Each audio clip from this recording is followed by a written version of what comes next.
नमस्कार दोस्तों, स्वागत है आपका यूट्यूब चैनल अप्रेंटिसशिप इंडिया अड्डा में।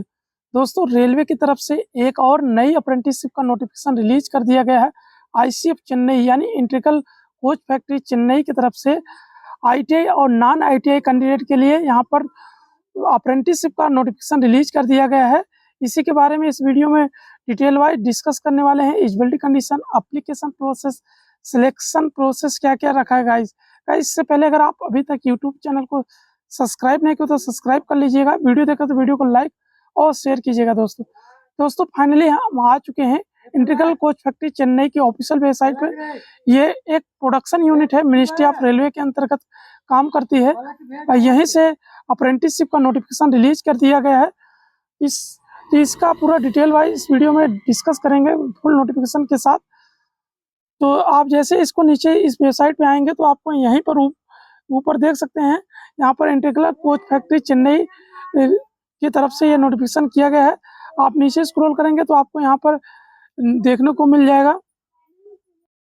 आपको यहाँ पर ऊपर से देखेंगे तो आपको एक डिपार्टमेंट का ऑप्शन मिलेगा। ये यहाँ पर आपको क्लिक कर देना है। जैसे आप इस पर क्लिक करेंगे तो आपको एक दूसरा पेज रीडायरेक्ट कर देगा। आपको यहाँ पर बहुत सारा ऑप्शन देखने को मिलेगा। तो आपको यहाँ पर अकाउंट पर्सनल वाले ऑप्शन पर करना है। अकाउंट के नीचे ही पर्सनल का ऑप्शन दिया गया, इस पर क्लिक कर देना है।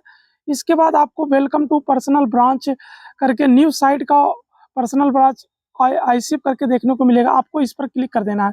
इस पर क्लिक करेंगे तो ये पर्सनल ब्रांच की आईसीएफ की ऑफिशियल वेबसाइट है। आपको यहाँ पर अप्रेंटिसशिप का नोटिफिकेशन देखने को मिल जाएगा। Apply for the act apprentice 2024-25 के लिए यहाँ पर देखने को मिल जाएगी। इस पर आपको क्लिक कर देना है। इस पर क्लिक करेंगे तो आपको एक दूसरे पेज पर रिडायरेक्ट कर दिया है। आप यहाँ से फॉर्म अप्लाई कर सकते हैं और यहाँ पर पेमेंट भी कर सकते हैं और प्रिंट आउट भी निकाल सकते हैं, ये मेंशन किया गया। और यहाँ पर आप नोटिफिकेशन भी डाउनलोड कर सकते हैं। यहाँ से मैंने फुल नोटिफिकेशन डाउनलोड कर लिया है। ये रही आपकी डिटेल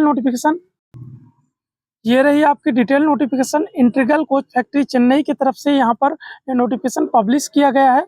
यहाँ पर देख सकते हैं, ये office the personal branch chief personal officer date 25/5/2024 के डेट में यहाँ पर नोटिफिकेशन पब्लिश किया गया है। ये नोटिफिकेशन नंबर यहाँ पर मेंशन किया गया है। और ये आपकी engagement for the apprentice under act 1961 notification number ये आपके यहाँ पर मेंशन किया गया है। तो आप इसको भी देख सकते हैं। ये ऑनलाइन एप्लीकेशन आपके माध्यम से आपको फॉर्म अप्लाई कर सकते हैं। और ये आपकी फॉर्म स्टार्ट हो चुकी है, 21/6/2024 से स्टार्ट हो चुकी है। और जिसका लास्ट डेट 21/6/2024 रखा गया और फॉर्म 22/5/2024 से इसका फॉर्म स्टार्ट हुआ। लास्ट डेट 21/6/2024 रखा गया है।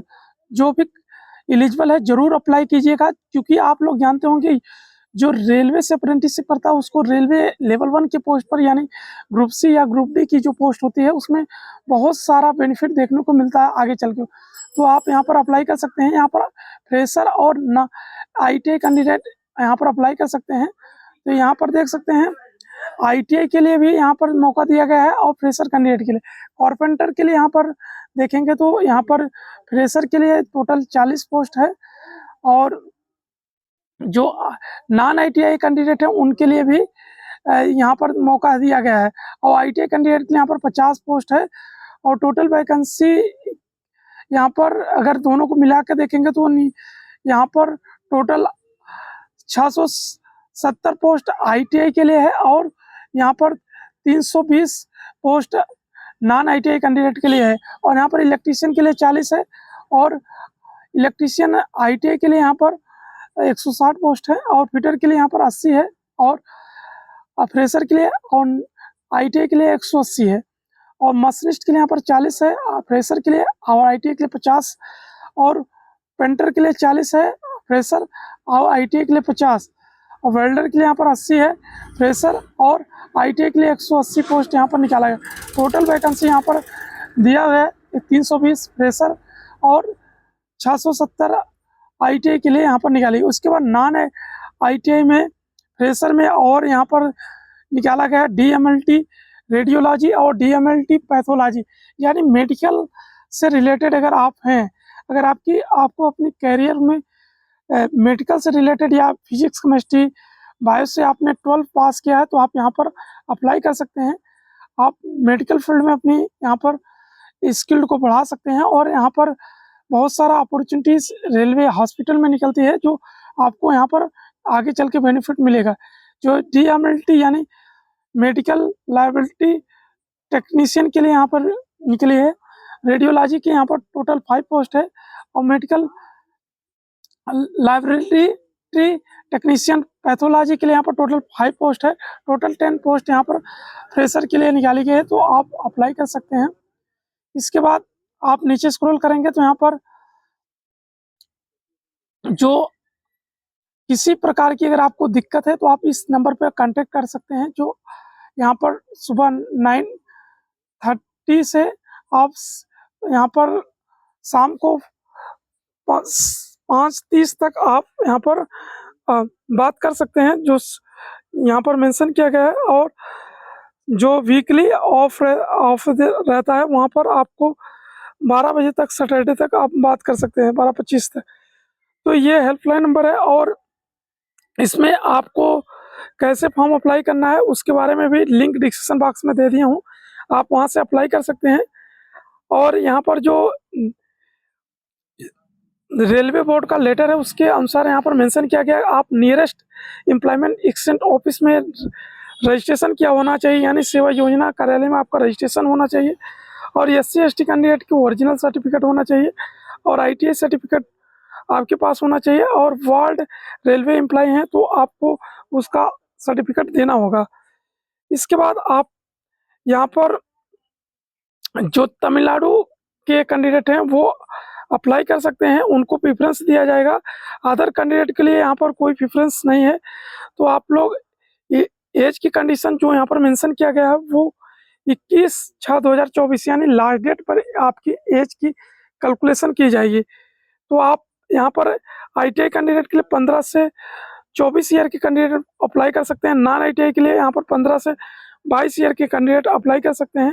SC ST को 5 ईयर और OBC को 3 ईयर का एज रिलैक्सेशन मिलेगा और PH कैंडिडेट को यहाँ पर 10 ईयर का एज रिलैक्सेशन मिलने वाला है। तो आप इसको देख लीजिएगा।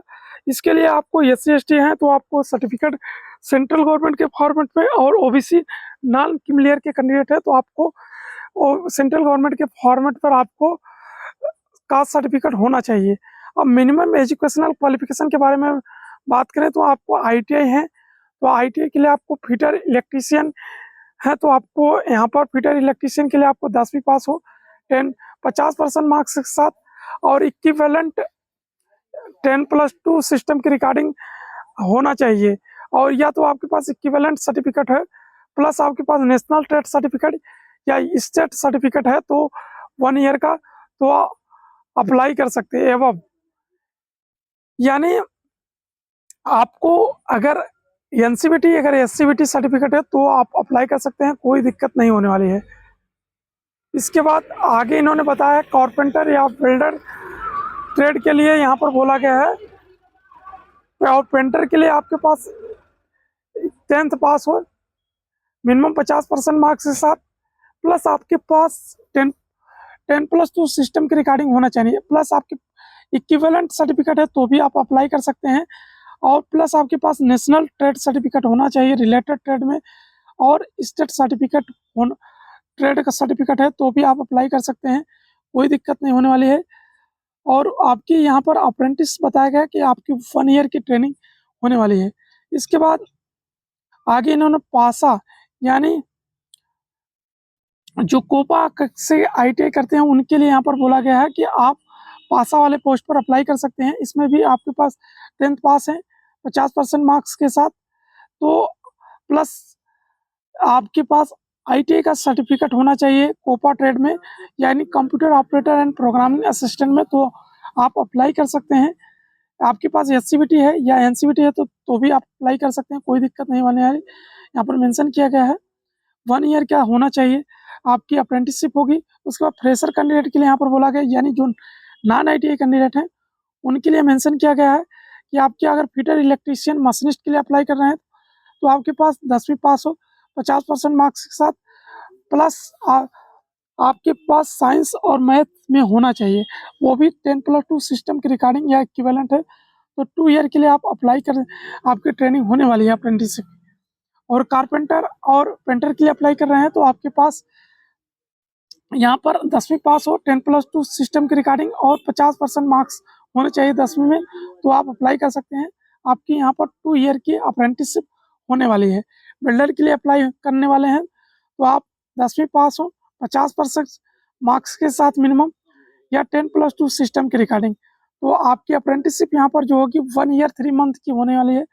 और यहाँ पर जो आपकी MLT रेडियोलॉजी या पैथोलॉजी के लिए आप अप्लाई कर रहे हैं तो आपके लिए यहाँ पर 10वीं पास हो, 10+2 सिस्टम के रिगार्डिंग, सॉरी यहाँ पर आप 12वीं पास होने चाहिए 10+2 सिस्टम के रिगार्डिंग, और फिजिक्स आपका जो सब्जेक्ट होना चाहिए फिजिक्स, केमिस्ट्री और बायोलॉजी होना चाहिए। तो आपकी जो अप्रेंटिसशिप होगी वो 1 ईयर 3 मंथ की होगी, तो आप अप्लाई कर सकते हैं, कोई दिक्कत होने वाली नहीं है। इसके बाद यहाँ पर आपकी जो स्टेपेंड के बारे में बोला गया है, वो आपकी अगर फ्रेशर कैंडिडेट हैं तो 10वीं के लिए आपको यहाँ पर 6,000 रुपये पर मंथ, और 12वीं पास के लिए यहाँ पर 7,000 रुपये पर मंथ है। और ITI के लिए स्टेट सर्टिफिकेट या नेशनल सर्टिफिकेट होल्डर हैं तो आपको 7,000 रुपये पर मंथ देखने को मिलने वाला है।